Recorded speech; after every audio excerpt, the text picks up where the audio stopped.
Good morning, caregivers. Whoops, just made a loud noise. I'm Carol Howell, and welcome to What's Going On with Mama, the ongoing saga of the days of our lives. You know, I grew up with my mama watching the days of our lives. You know, like sands through the hourglass, so are the days of our lives. Then when our daughter was growing up, I let her watch all my children, and I said, don't you ever tell anybody I let you watch this. But I digress. But I'm glad you joined me for What's Up with Mama. Hey, Jane, I'm glad you're watching.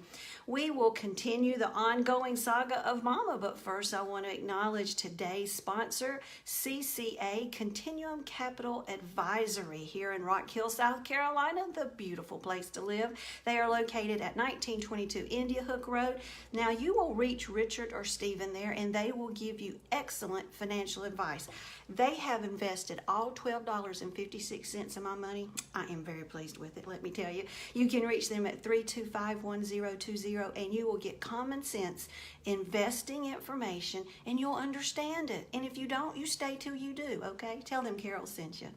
Well, yesterday, as I left you guys, I was telling you how I just received a phone call from the nursing staff saying I had to come back to the community right then. Now, I had only been away from there probably 35 minutes by the time I drove home. Hi, Elizabeth. But they said, you've got to come back, and you have to come back right now because your mama's wanting to get up and walk everywhere. And I was pretty sure I did not have to get up and do that. So I did not get up and do that. And I asked them what was going on. And she said, well, your mama is walking a whole lot and it's dangerous and you've got to come back. And I had just had a meeting with her to confirm that it was okay that my mama did sleep more than the average Joe, and that was not going to be a problem. And the reasons that mama was sleeping more was, yes, her medication was making her sleepy, but that was good because she had issues with advanced Alzheimer's, with Parkinson's, with pain, with fear, and this was helping to take the edge off of things. Hi to Martha and to Chris. I'm so glad that you've joined me. But anyway, she said, oh, we understand, and that's why your mom's sleeping. We're not keeping her in a sleep state just for the heck of it. She needs it. I said, that's right. But then when I got that phone call when I got home that said I had to come back, she said, and by the way, I just met with the head of nursing, and we cannot have your mama on the medications that she's on because you are chemically restraining her. Now remember, I just had this conversation with her, let's see, 3 hours before then, by the time I talked with her, visited with Mama and got home, and I'm like, what happened? How did that change so much in that short amount of time? And she said, well, all we're doing is giving your mama so much medicine that she can't participate in life. Well, see, that wasn't true. Hi, Cindy. My mama was participating in life. My mama would get up. My mama would go to the bathroom. My mama would eat. My mama would have conversations. She would talk junk. She would not go do activities, but my mama never did a whole lot of activities anyway. Some she would do, but this just wasn't part of mama's life now. And I'm like, what happened? She said, well, this is the way it's going to be. We're going to have to take her off those medicines, or you're going to have to hire the 24/7 care, which, you know, I told you is over $250,000 a year, or she's going to have to move. Hit me like a ton of bricks. Now, you know, I try to be faithful. I really do. I try to remember that whatever goes on in my world, God's got a plan for it. Romans 8:28 that my mama quoted to me when my first boyfriend dumped me. Yes, he did. Can you imagine? All things work together for good to them that love God, to those who are called according to his purpose. So I'm sitting there thinking, hello, God, are you awake? Are you paying attention? Do you see this is going on? What am I going to do? What am I going to do? So I just kind of ignored it for a day or so. So, you know, they're going to get over this for a little bit. I can just do what I can do. So I called my sisters and I said, this is what I would like for you guys to do with me.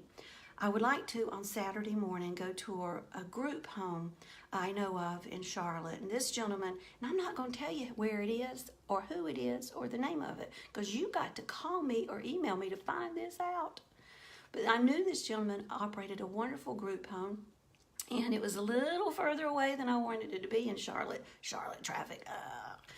And anyway, but you do what you have to do. So I called him. I said, do you have an opening in your group home? And he said, well, no, I don't, but I've opened another one, and you know, maybe you want to check it out. And the other one he had opened was much closer, and I was very excited. So I called my sister, Sissy and Verona, and I said, this is what I'm going to do. I'm going to go tour this group home, and see if we like it. Then we're going to have serious, long conversation with the owner and the director of nursing to see if Mama qualifies. Poor people, I just put those that nurse and the owner through so much. I'm like, this is what Mama can do. This is what Mama can't do. This is what Mama will do. And Mama is going to need attention. She really will. And everything I threw at them, they're like, no problem, no problem, no problem. And I'm thinking, yeah, right. I've heard that before, right? I'm just not believing it. So again, the next day, I go through the same thing. I just want to remind you, this is what Mama does and what she doesn't do and what she can't do. Well, anyway, we toured the home and we were so impressed. It was a peaceful home. It's a $550,000 home in a beautiful neighborhood. And by the way, it is probably the least expensive home in that neighborhood. Let me tell you, it's a place Carol's never going to live. But I was just very impressed. It felt homey. And at that point, there were only 2 residents in this home, and they could have 6. Mama's been there since the 27th of December or something like that. So I'm thinking, Mom's going to be the 3rd resident. All she's just 2 other people in this home with my mama. And come to find out, one of those residents, the family has had a caregiver with her during the day for years, and that caregiver followed this lady into the home, so she's with her 8 hours a day. So really, there was going to be 1 caregiver and 2 people. How crazy is that? Hello, Michonne. Am I saying that right? You'll have to let me know.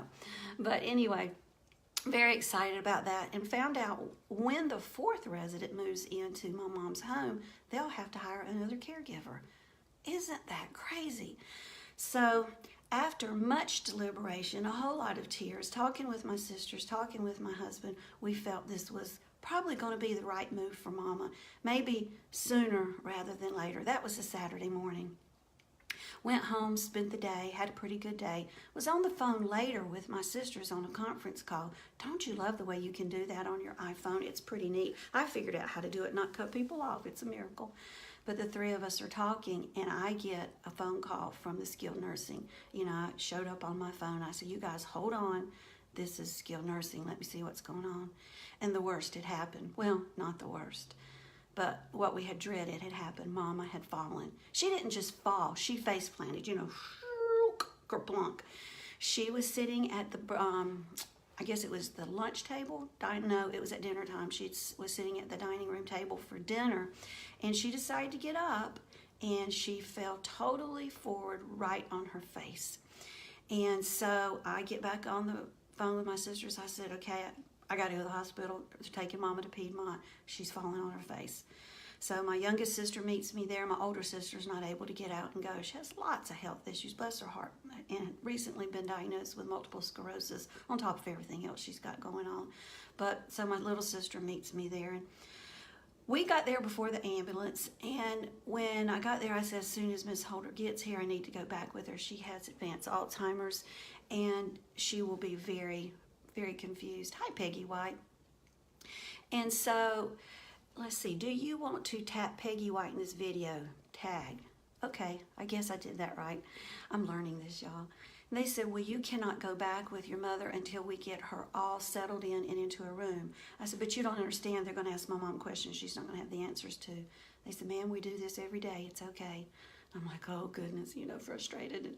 But anyway, we got back to see Mama, and she's sitting there, and her eyes are like this. They're just big as silver dollars. And I go up, and I said, hey, Mama, it's Pookie, because we know that when we fall as a senior, man, the things that can happen besides the breaking of the bones, but what it does to dementia is just crazy stuff. So I wasn't sure she would know who I was or who my sister was. And I said, hey, Mama, it's Pookie. And she looks at me, she goes, hey, just kind of not there. And I said, do you know who I am? And she said, you're my love. And I said, yeah, I am. I said, what's my name? And she thought for a little bit, and she goes, Carol. And I said, yes. I said, who's that over there in the corner? She said, my other love. And I said, what's her name? She said, Verona. I said, that's right. I said, are we missing another one of your loves? She said, Verinda, which is kind of interesting because we never call Verinda. We call her Sissy. And so I realized Mama at least had not gone too far back and been affected too greatly cognitively by this fall. Let me tell you about how good God is to us. Hey, Kimberly. My mama's face was so red and the skin was beat up and her lip was cracked and her hands looked like she'd been in a boxing match and did not win. Her shoulder was already red and started to swell, and her arm through here, it was not good. They x-rayed everything. They cat scanned, they dog scanned, they squirrel scanned, I don't know. They checked everything. Mama didn't break a bone, not one. Hallelujah, if God is so good.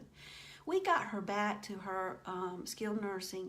That was on Saturday, and on Sunday before Christmas, I went to see her, expecting to see all shades of purple and blue on my mama's face. She didn't bruise. I still don't know how that happened. That's just God's goodness. Her face did not bruise. Now her hands, her thumb, all the way, y'all see this, I get to wear a brace. All this through here, it's still healing, and her shoulder was hurting, but she has come through that wonderfully. But she had just accomplished the very thing that they said they could not have happened, and that was falling. So I said to my sisters, we did not go look at this group home one day too soon, did we? Hi, Tanya. And so we contacted the owner and said, we really do want to move Mama. Well, at that point, we really did have to start 24/7 care, folks. Oh, yes, because Mama had fallen. Let me tell you, we paid for 24/7 care for 7 days, and it hurt to write that check. It was very expensive, but we knew Mama was safe, and we got her moved. So now on Monday, when you join me again at 8:15, I'm going to tell you what life is like for Mama at the group home. Holy cow, I'm seeing a sparkle in Mama's eyes. I'm seeing a smile on Mama's face. And I got to tell you what she said yesterday. Now, when I tell y'all what Mama says, it's not always all that clean. Sometimes, no, lots of times it's off color. That's Mama. You just going to have to adjust to that if you're going to watch this episode each day. But when I visited Mama yesterday, I got a squirrel in my throat, or a frog, something. When I visited Mama yesterday, I said, Mama, are you having a good day? And she said, well, I haven't cried or had to kick anybody's ass, so I guess so. Isn't that hilarious? I'm like, Mama, you are a nut. From a long line of nuts, I'm pretty sure. But we're celebrating where Mama is, and this whole week has been leading up to Monday, being able to tell you how excited we are with where Mama is and what's going on with her and God's goodness in our life. Whew, it makes me happy. I can tell you this, I have finally started sleeping. Hi, Kim. I have finally started sleeping all night long. Oh, how much I needed that. God is so good. I'm very glad. Well, a special shout out again to our sponsors, CCA, Continuing Capital Advisory on India Hook Road in Rock Hill, South Carolina, 3251020. You tell Richard and Stephen that Carol sent you. Let me tell you something about these fine people, good Christian folks. I am allowed to use their office to meet my clients free of charge. Now, you're going to tell me that's not good news. That beats the heck out of paying rent for an office every day of the week. Thank you to them for offering that safe and beautiful place to me and our clients as we work together to bring dementia education. I'm here for you, folks. You can call me at 803-984-9875 anytime between 8 in the morning. Well, let's make it 9 in the morning and 8 at night. I take your phone calls. I don't charge you. Check out our podcast, Let's Talk Dementia, our YouTube channel. You'll see this on YouTube, but you can play this back on Facebook. A lot of other YouTube videos there. And our blog is on the website. Thank you for joining me. Please share this video. I think it's important information we have to get out there, but you know, if people don't know we're here, we can't help them. So share this video. Let me know if I can help you. Blessings and smiles on your caregiving journey. Have a great weekend. I'm sleeping late tomorrow. Bye-bye.